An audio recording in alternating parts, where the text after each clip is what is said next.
A paz do Senhor, meu consagrado, seja muito bem-vindo a este canal. Eu sou o Marcelo Augusto e esse aqui é o Pod Crentes. Galera, no vídeo de hoje eu estou com uma proposta nova de quadro para vocês. Eu quero fazer um quadro que se chama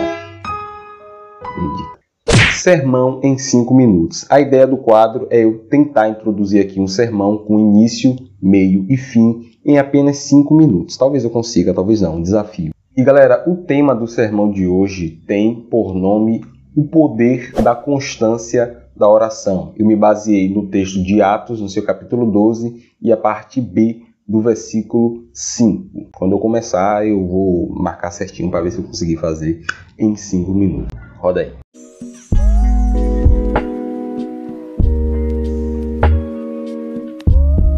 E galera, antes de começarmos diretamente, eu vou pedir para você comentar, deixar o like e compartilhar esse vídeo para a gente fazer esse trabalho crescer e a obra ser abençoada, vidas serem atingidas.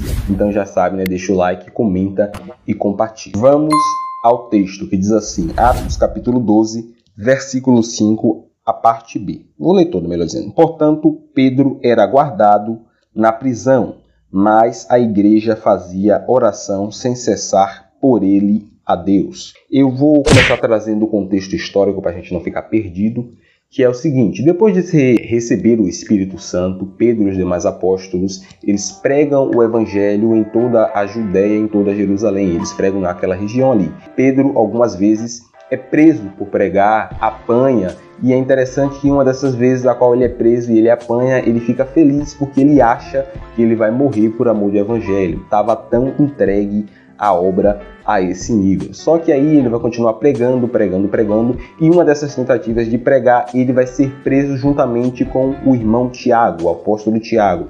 E nessa prisão, Herodes, o rei daquela região naquele momento, vai matar Tiago diante de todo o povo. E isso vai fazer com que o povo fique feliz. E Herodes, vendo toda essa situação, vê ali uma oportunidade de se promover em cima da morte dos apóstolos. Então ele guarda Pedro para que ele pudesse o matar no dia da Páscoa, para poder ali fazer promoção em cima de si mesmo e se engrandecer, até porque ele viu que o povo ficou feliz com a morte de Tiago. Então Pedro é preso para ser morto mais tarde. E aqui eu quero chamar a sua atenção para o cenário ao qual Pedro se encontra inserido neste momento. Pedro, ele se encontra num cenário totalmente de desesperança e morte. Por quê? Porque Pedro acaba de ver o seu amigo morrer. Pedro está preso em uma prisão, cercado por 4 guardas e preso a cadeias, num cenário de total desesperança, no qual a morte é quase 100% certeza. Por quê? Porque ele acaba de ver o seu amigo morrer e ele também não temia a morte. Ele sabia que a morte para aqueles que serviam a Cristo era algo comum, algo que viria a acontecer. Então o cenário para Pedro ali naquele momento não é um cenário nada favorável. Só que, todavia, o texto vai dizer que longe daquela prisão algo acontecia. Que algo é esse, irmão Marcelo? A igreja fazia incessante oração pela vida de Pedro. Observe que o tema aqui é a constância na oração. A constância,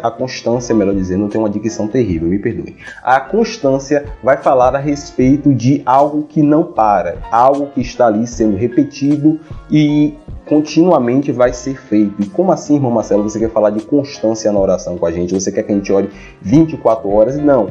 A ideia aqui é trazer para você uma oração constante. Pode ser uma hoje, mas amanhã você também ora. Depois de amanhã você também ora. Ore todos os dias. Tenha uma constância. Não precisa ser 24 horas. Somente continue orando. Não pare de orar. O texto não especifica se a igreja ficou orando 24 por 48, mas a igreja fala que a oração foi sem cessar. Então me leva a entender que foi uma oração muito contínua.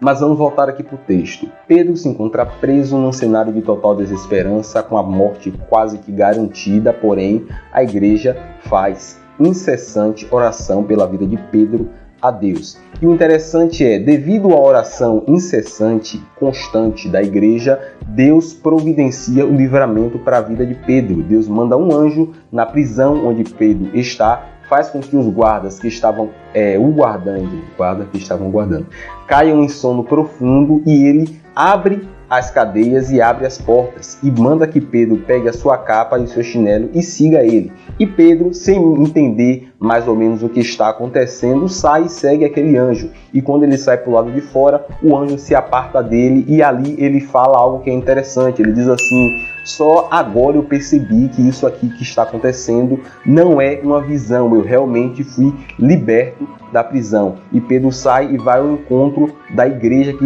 se encontra atualmente em oração.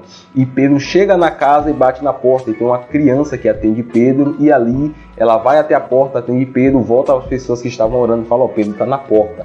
Só que o pessoal não acredita naquela menina, o pessoal está tão contrito na oração, tão focado, que eles falam: não é possível que Pedro tenha saído de lá agora, vamos voltar, menina, vamos orar para Pedro sair de verdade. Eles não estão querendo acreditar que Pedro realmente foi solto, eles acharam que a menina estava meio cansada ou algo parecido, mas a menina ouve Pedro bater e fala: não, Pedro está batendo na porta. Aí até que eles vão lá e realmente percebem que Pedro foi liberto e vão lá e confraternizam, abrem a porta para Pedro. O interessante aqui é observar que, através do poder da oração, Deus providenciou um livramento tão grande que nem Pedro, nem a igreja que se encontrava em oração conseguiram acreditar na eficiência do poder da oração.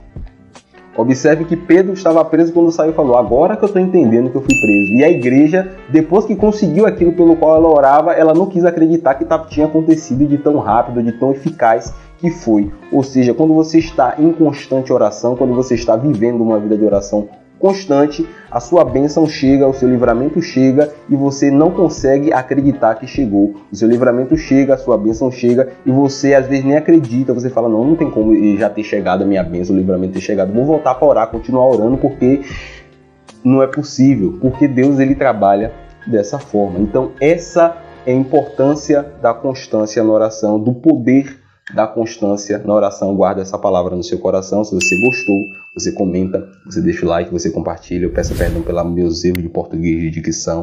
E é mais ou menos isso. Eu não sou pregador, não. Sou ensinador. Eu tento ir devagarzinho. Mas a gente chega lá. Se você gostou, já sabe. Comenta, deixa o like, compartilha. Eu tô falando de novo. E é isso aí. Plena paz.